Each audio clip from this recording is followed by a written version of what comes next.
Alright, welcome back to Fault Milestone 1. Alright, so where we last left off, well, a lot of shit happened. Because a lot of people died when it comes to stuff like that. The town got destroyed on that one. Alright, let's, before I continue reading, I'm not sure about here we go. Just to make sure.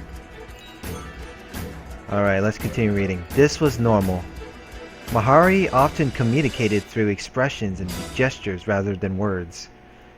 Mahari's mannerisms were simple, frank, and left little room for interpretation. Where else could the target be? I'm pretty sure we made a thorough sweep. Plan B. Search and destroy. This'll take a while. I'm gonna go crazy from searching the whole keep. Funny. Coco made a distraught face at the thought of Plan B, a sight that entertained Mahari. Mahari took slight joy in seeing Coco's distraught expression. Sure, laugh it up. Plan B it is. Let's split up and do a thorough check of the east and west wings. I'll take the east wing. Blank. What's wrong? Recall Shadow soldiers for escort? I'll be fine without them. My 150 Shadow soldiers have already decimated most of Ruxenhide's warriors, so I'm not counting on encountering anyone. What's with the zooming right there? What's the matter, mistress? Don't let overconfidence cloud your judgment, stated Mahari in a soft voice, her words connected and well-formed. Everything's gone according to Sister's design so far, but you may ultimately need those 150 Shade soldiers. Understood, stuttered Coco, standing straight up like a student before a teacher. It's never bad to expect the unexpected. That's all I meant. Scary. I didn't expect to hear a safety lecture come from her. Bystanders could never comprehend the force behind Mahari's change in speech. Mahari would speak more plainly about things she felt more strongly about, a difficult task for someone with a speech impediment. Logical, seeing that she only just recently began remembering her vocabulary. Even with her limited vocabulary and lack of situational awareness, Mahari was in no way unintelligent. Coco, Mahari's subordinate and partner, understood this. As they split up, a voice rang out in Coco's right ear. Coco, Coco, can you hear me? Oh, Xian, yes, I can hear you. How are things on your end? They all dead yet? I've flooded and sealed the first, second, and third floors with my mana, so yeah, they're all dead. And unless their reinforcements start raining from the sky, there's no way for them to breach the gate to the keep. But get a load of this! I just finished offing these two guards, right? Seriously, they were total pushovers. I think I get more of a thrill from killing these snoozers in my sleep. Says the person who volunteered to guard the rear. If you wanted action, you should have taken the lead. So, how are things going on your end? Fine. Change the topic. That reminds me, you've got some explaining to do, Xian. You said that the princess was in the Sky Terrace, but she's not here. Huh? She has to be there. If you've checked the balcony already, then scurry the place until you find her. I know already, alright? I'm gonna be sore from all this tomorrow. A thorough sweep of the terrace won't kill you, young'un. Says you, Xian. Why don't you come up here instead? Stop wasting time and get going, Coco. Finish this already. Lay off, bitch. I gotta admit, knocking this nation off its foundation took a lot less effort than I imagined. I know what you mean. The indestructible reputation of Ruxenhide just didn't live up to reality. Some symbol of the Mana Rapture's alliance, huh? The fact that Mistress Milano took an active role in the attack probably had A lot to do with how easy it was. If I had to guess, who cares? The mistress is so unorthodox, I have no idea what she's thinking of doing this. Have some faith, Shion. It's not like Mistress Milano could have done this on her own without us. Actually, I personally think she could have single-handedly destroyed Ruxenhide without us. If I had to describe the mistress in one word, it'll be shrewd. You've got a point. Alright then, I'm gonna go secure and seal the remaining floors now. I hope you find a target soon. Shion out. Coco out. Mistress Mihari and Shion make everything sound so simple. Am I the only one who's feeling a little worried now? Killjoys, the both of them. I was doing just fine without them too. As Coco returned to make her way back to the Sky Terrace, a flash of light shot out the corner of the east wing. What? Coco reacted a moment too late. Huh? What? The head of Coco's staff was sliced clean off. My staff! Coco's staff was made from a lightweight alloy, not especially known for its durability, but still metallic. The edge of a common sword might nick it, but anything shorter wouldn't even leave a mark. Coco's eyes were focused on the weapon's tip as it passed by her head, digging its way into a stone wall before coming to a full stop. An invisible knife. An ice dagger? A mana craft knife? Mana crafted knife? Coco thought through the possibilities. Whatever type it was, she realized assessing her assailant took precedence. Who goes there? Show yourself! Oh. Out from the darkness and into the light emerged yet another girl. A servant to the royals, Coco thought. She wore a purple cloak over a tricolour tunic, both made from fine silk. However, what immediately drew Coco's attention was not the quality of this girl's clothes, but the crest which shimmered around the collar of her cloak. The crest represented her rank in the Mana Crafters Alliance. A dual crafter. The fact that the girl couldn't have been older than 20 shocked Coco more than a translucent knife that had been flung at her. Ritona Ragnafasta. Coco didn't know it, but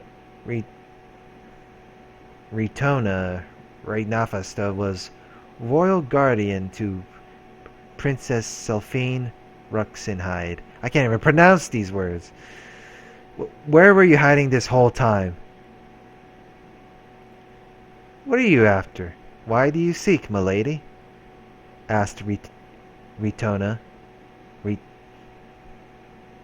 having intentionally ignored Coco's question.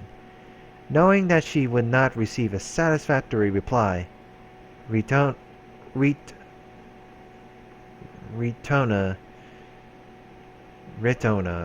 whatever, concluded that learning any information regarding the enemy's objective was of the utmost importance.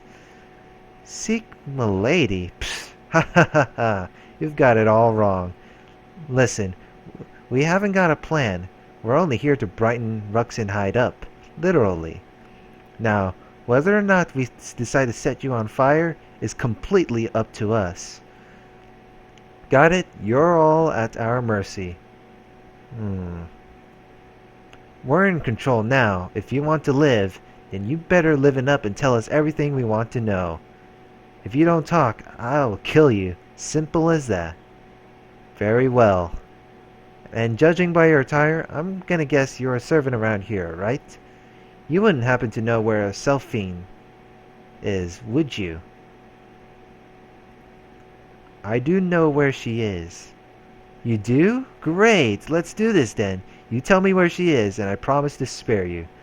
You will? And if I refuse?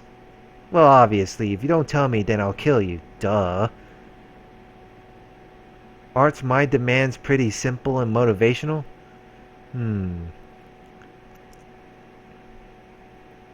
Are you trying to get on my bad side or something?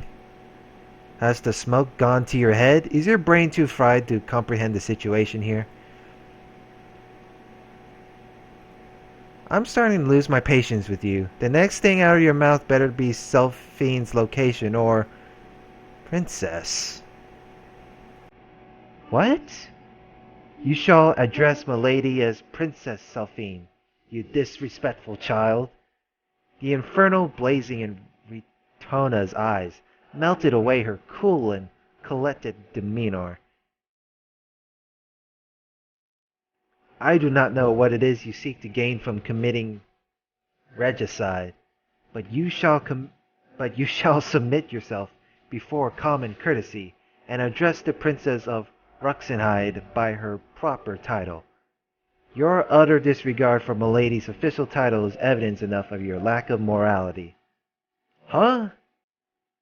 The time for talk is over. Duel me. That is the only way you imbeciles know how to conduct yourselves. You will learn common courtesy after I've thoroughly disciplined you. Didn't you hear a single word I said? You think you can duel me? You think you can beat me? Are you out of your mind? Who cares if you're a dual crafter? You can't beat me. You're a stupid man. You're a stupid mana crafter rank in the alliance. Doesn't mean shit. Doesn't mean a damn where I'm from. On guard! In an instant, both mana crafters began gathering their purified mana. Whoa! Two ethereal orbs of light slowly materialized and revolved around Ritona, causing Coco to stare in awe. They began augmenting their mana with the surrounding mana, preparing for battlecraft. Gradually, a torrential mix of colored mana began revolving around Ritona. Ritona had initiated the incantation interval, which gathers together both colored and purified mana. This resulted in an already overwhelming display of her mastery of Pyro and Terra monocrafted. Or so Coco had originally thought. What materialized from Ritona's extravagant display of colored and purified mana was a translucent bladed weapon, which most Pyro and Terra dual crafters can create if they are inclined to melee attacks. You've got my hopes up with that pretty light show, and that sword's all you have to show for it? However, it was no ordinary blade. A glass. It's a glass sword! You are out of your damn mind. What of it? You're nothing but a glass crafter. Do you have a death wish or something? You really think you can defeat me with that brittle-ass blade? Enough chatter, child. Let us commence our duel. Keep it up, you big bitch. Just you keep it up. Wow, look at her big-ass words right there. That's big boy words right there. Just like an actual internet tough guy. Just you keep it up. Call me a child one more time, I dare you. I double dare you. You think you can stop me, glass crafter? Is that what you think? Well, you're dead wrong. Oh boy. As Coco concluded her declaration, she slammed the tip of her staff twice into the ground, causing a glowing triangle to emerge at the base of Ritona's feet. Oh, she's casting a ranged amount of crafted instead of engaging me in melee combat? I'll make your passing as painful as possible. Arise! What the? Oh shit! Triangle incineration. Silence covered the east wing, followed by a pillar of fire shooting from the glowing triangle to the ceiling. Sluggish. Huh. Ritona escaped the trap, landing squarely behind Coco while running the tip of the sword along her back. Yeah. Coco reacted in an instant, leaning forward while kicking hard at the ground to move away from Ritona. After landing at the safe distance, Coco quickly assessed her wound, but where is it? What the? The wound was nowhere to be seen. The agonizing sensation of sharp glass carving through her back gradually dulled and dissipated. How did you? Coco realized then how the wound had vanished. At first glance, Ritona's sword would only appear to be made from glass, but it was in fact a lethal weapon of unusual craft. This glass sword is actually crafted from Transidian ore. It's often mistaken for plain glass. A Transidian sword! An ore capable of creating the sharpest edge known to humankind. It really did. But it's almost impossible to forge. Refining the ore without breaking it is impossible. But it can be done.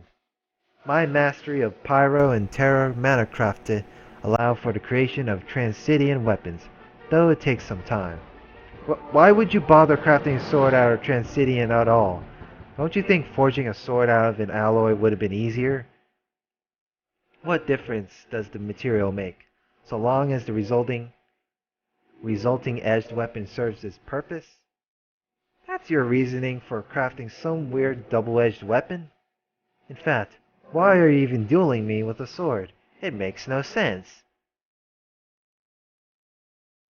You're a little slow on the uptake, aren't you? My battle-crafted forte is in melee combat. Ritona leapt in an instant. Huh. Coco knew she would be outmatched in melee combat, so she tried to gain distance over Ritona. Tch! Arise, my shadow soldiers! Coco slammed the tip of her staff into the ground once more. The shadow from the staff stretched to the nearest wall, from whence shadowy warriors began to emerge. Coco summoned forth 4 of her shadow soldiers. They quickly surrounded and trapped Ritona, leaving her no room to escape.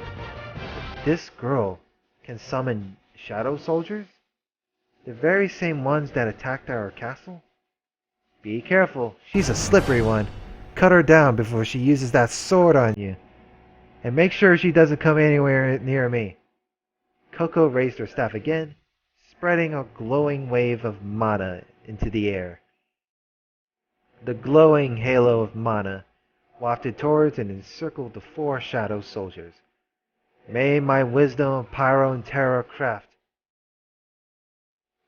unbreakable chains.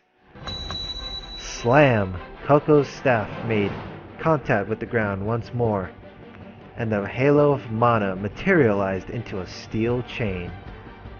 How can she create and manipulate that chain from a distance? I need to seal her movements. With a single stroke of her finger, Coco's shadow soldiers attempted to contain and maim Ritona.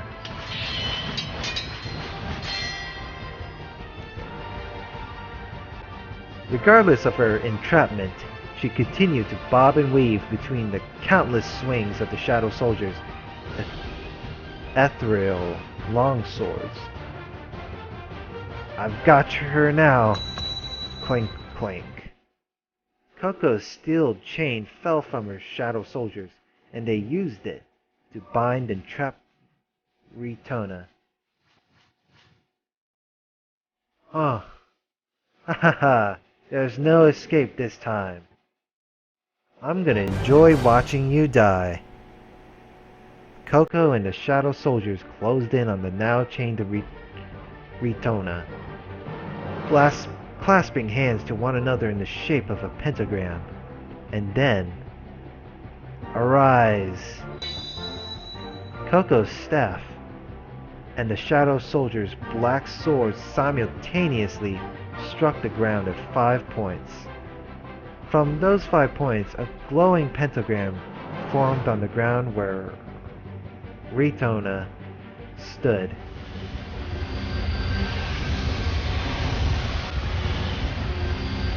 Oh my god. Pentagram incineration. This is really loud. I have no idea why.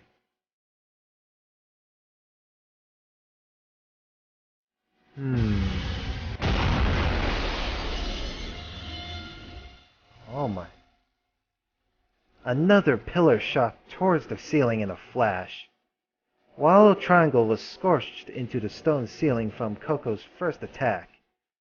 This attack punched a pentagram-shaped hole straight through the ceiling, revealing a full moon floating in the night sky.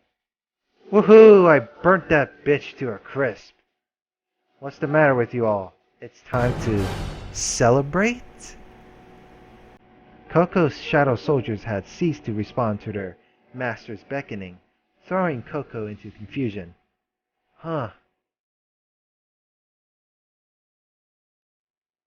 Never forget this sensation.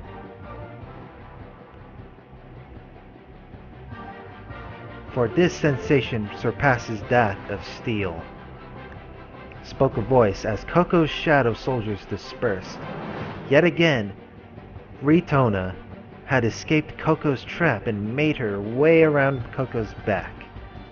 Coco was once more at Ritona's mercy, as she now found herself with the tip of a Transidian sword pressed against her neck. Even when lightly pressed against skin, the sensation of flesh being slowly flayed was evident from Coco's grimace. That's not fair! Glass can't cut through steel. It just can't. Something about you doesn't add up. You're skilled in conventional, combative mana-crafted, but those very skills are unsuited for it. Your first attack was powerful enough to scorch stone, and your second attack far surpassed the first, blasting straight through mortar. But the incantation intervals for both mana-craftes was too costly. I could have defeated you easily in the time you took, twice. Thus your ranged mana-crafted was insufficient in a duel that called for ranged. I don't need your stupid lecture. Ugh. Coco clung desperately to her staff, bearing the immense pain of Ritona's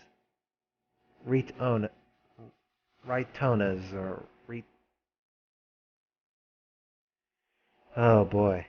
I don't know how to pronounce her name still. Ritona's Transidian sword against her neck.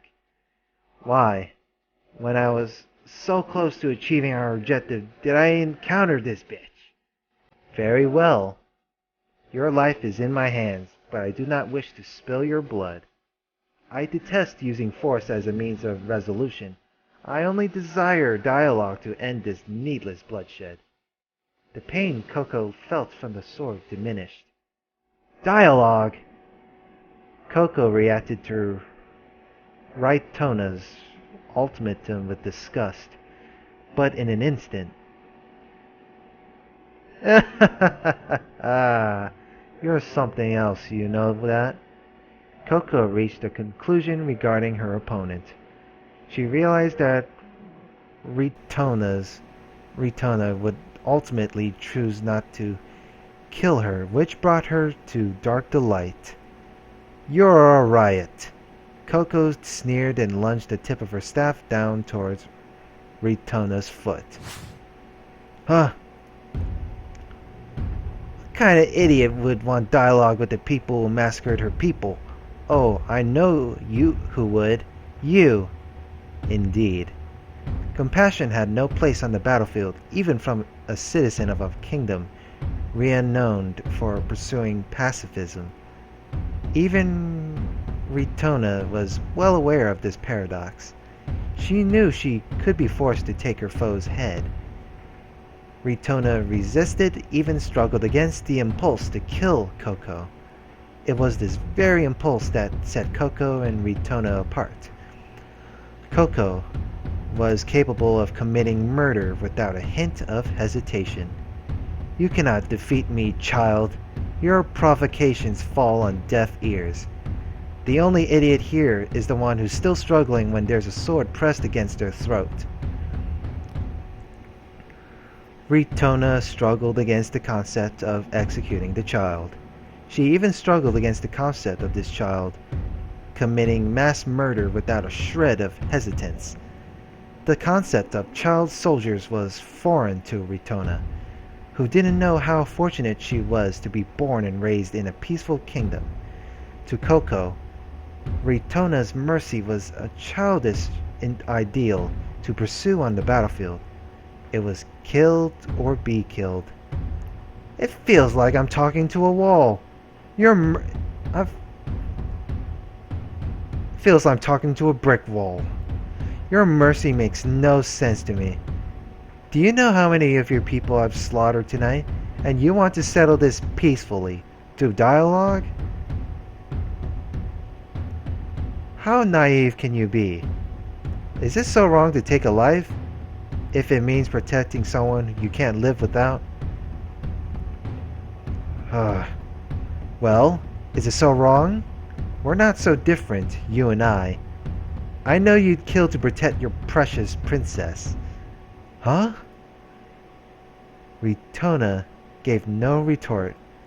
She was apprehensive at the very aspect of agreeing with Coco's creed.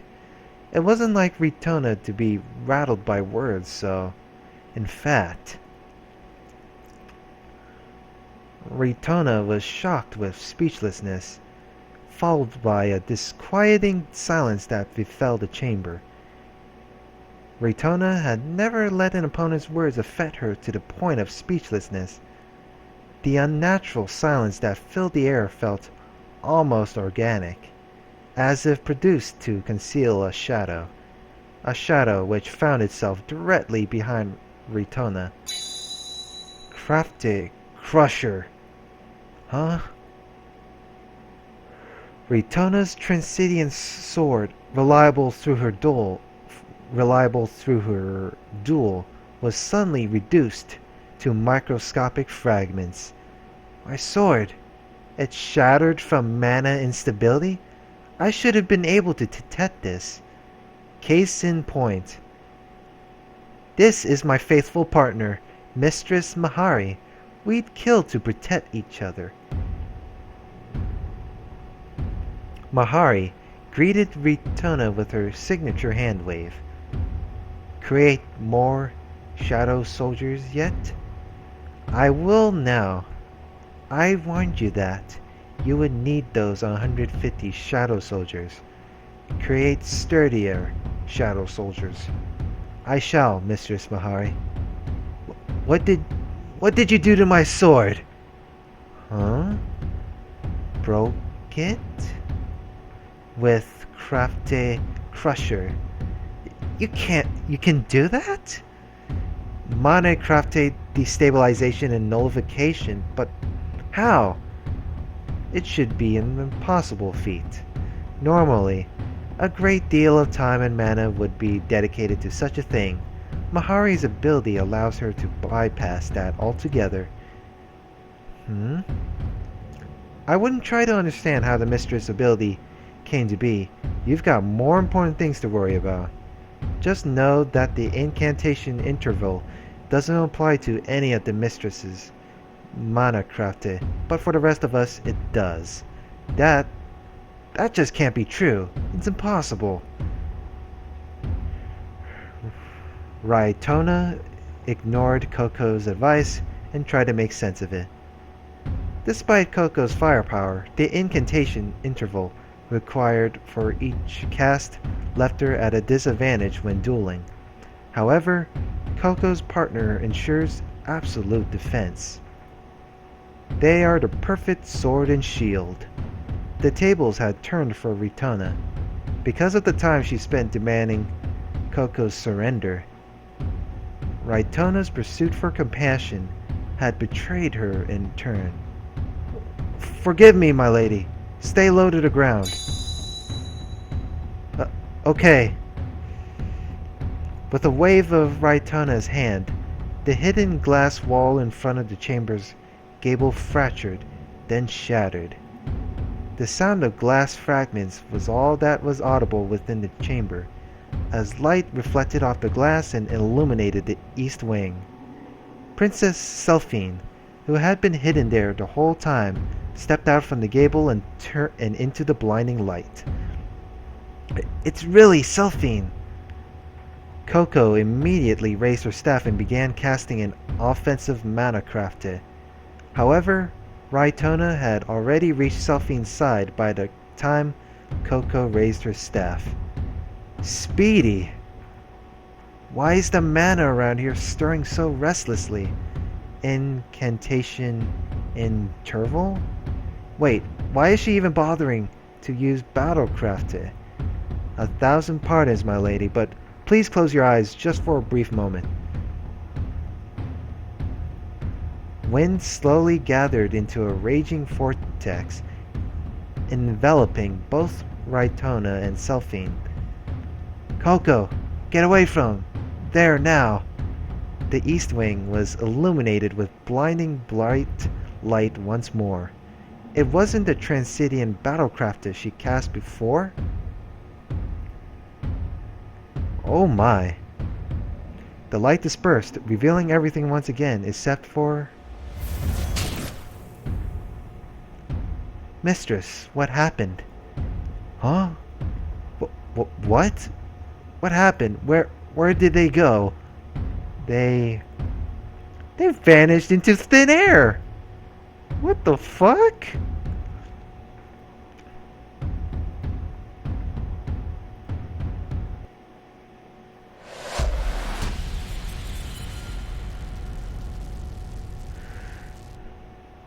Huh.